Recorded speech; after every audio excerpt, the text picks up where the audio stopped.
Hier soir tard, notre gouvernement fédéral l'a décidé, ça y est, on ne coiffe plus en public, les boutiques sont fermées, obligées. Il va falloir qu'on s'arrange avec nos cheveux nous-mêmes, et tant pis pour la tête qu'on aura. Ils ont décidé aussi pour le ciel. Bientôt, il n'y aura plus rien dedans, sauf bien sûr les oiseaux qui étaient en premier les habitants. À Charleroi, l'aéroport international est à l'arrêt. Ils sont beaux et majestueux, ces gros avions blancs, tous alignés, le nez fier, bien rangés comme repus, ventre à terre. Ça, on n'en parle pas beaucoup, mais l'économie du pays va prendre un sérieux coup. Tiens, justement, Pierre est impliqué de près dans les rouages de l'économie. Pierre vit à Mons et il travaille à la maison pour le moment. Il s'arrête quelques minutes pour répondre à mes questions, dire quelques mots de son intérieure Bible. Je travaille depuis 2 semaines à la maison, en télétravail. J'ai pas mal de travail parce que je suis dans le département crédit aux entreprises d'une grande banque en Belgique. Et aujourd'hui, de nombreuses entreprises doivent s'adapter, soit ralentir leur activité, soit augmenter leur activité, soit changer la production pour produire des produits de première nécessité.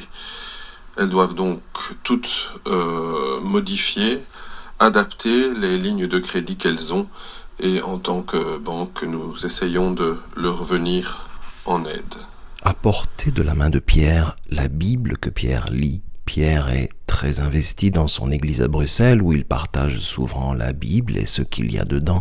Et dans la Bible de Pierre, comme dans la nôtre, il y a ces mots beaux qui nous renvoient à nous, qui nous mettent face à nous, qui viennent chatouiller notre responsabilité. C'est quoi être responsable dans une saison inquiétante et instable?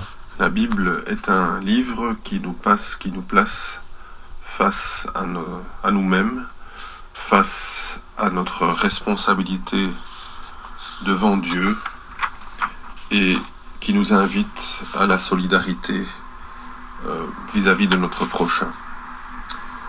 Nos actions, me semble-t-il, parlent souvent beaucoup plus que nos paroles, et en ces temps un peu particuliers, il me semble que la première chose que nous devons faire, c'est à la fois nous connecter à Dieu et continuer à être utiles partout où c'est possible, dans notre travail, dans notre famille, dans notre Église.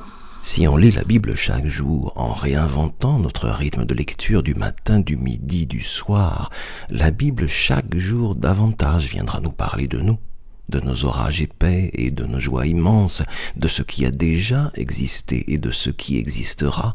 Elle nous parlera alors du monde autour de nous et de la place à prendre, la belle place, notre part aimante.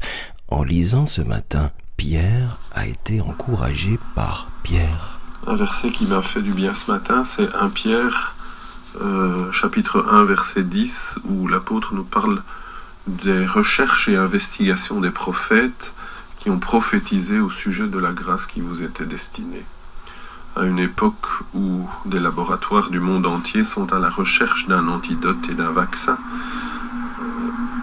nous pouvons nous souvenir que pour une pandémie bien plus grave qui s'appelle le péché, c'est Dieu qui a pourvu lui-même à l'antidote nécessaire en la personne de Jésus-Christ, le seul juste que la terre ait jamais porté, venu souffrir, mourir, pour réconcilier l'homme et Dieu. Et par l'action du Saint-Esprit, au cours des siècles, des milliards de chrétiens ont reconnu qu'ils sont pécheurs, ils ont mis leur foi en Jésus-Christ, ressuscité, et seul chemin vers Dieu. Que le Saint-Esprit continue son œuvre. Et un peu plus haut, ceci, oui, nous avons une espérance qui fait vivre, c'est pourquoi nous pouvons nous laisser remplir de joie, même maintenant, car oui, notre foi, même mise à l'épreuve par les remous du dehors, reste bien plus précieuse que l'or.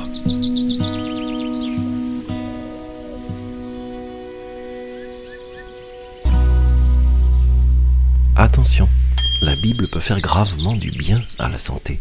Elle ne contient ni diluants, ni agents toxiques, ni substances allergènes.